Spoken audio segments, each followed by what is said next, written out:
I'm Brandon Franklin. Today I'm the face of America.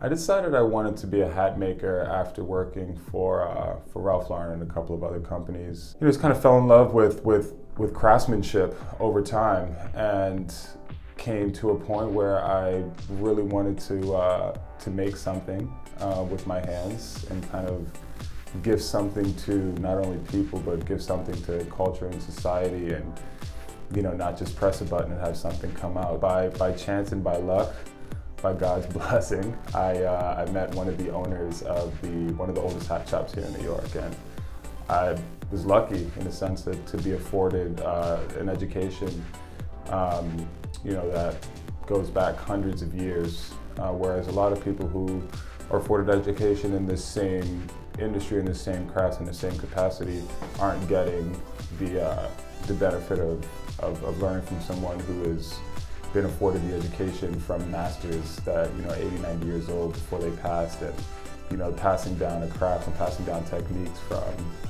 the early 1800s, 1700s perhaps. So after I've always been into history.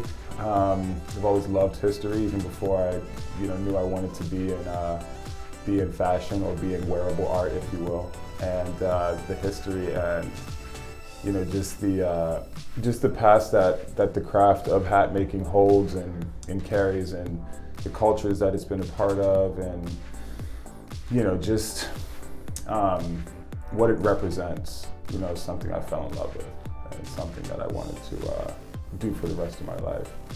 Starting your own branding your business is not going to take 2 years, it's not going to take 3-4 years, it's going to take damn near 10 years, before you actually really start to gain traction, before you actually really start to develop the belief in minds of others. It's selling yourself, it's selling your brand, it's selling your passion, most importantly, because it takes a village. You can't do it all by yourself. People are starting to be a little bit more conscious about how they spend their money and what they're spending their money on.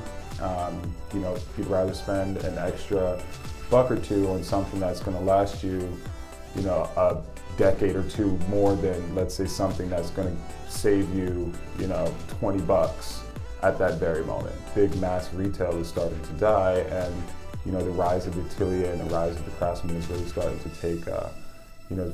take the forefront. People want an experience, and that's what I kind of prize myself on, and prize our company and prize our brand on, is not only providing a product but providing an experience. We partnered with Airbnb to help assist launching their experiences product here in New York City. And you come into the shop, spend about an hour with me. I educate you on the crafts, a little bit about the history, give you a little bit of a demonstration about how a hat's made, a couple of little steps. Again, it's very quick, and then I take you to the garment district where I source a lot of my materials. And this is also, kind of a way to shed light on, the unfortunately disappearing garment district here in New York City. These businesses that keep my business alive, are fighting the everyday struggle, pushing and pulling against corporate real estate, pushing and pulling against residential real estate. And we have the best garment district, arguably the biggest, most densest in the country. So this not only gives people a peek inside of my daily life as a craftsman, as a hat maker, but it also sheds light in and also it gives exposure to these businesses that not a lot of people would know.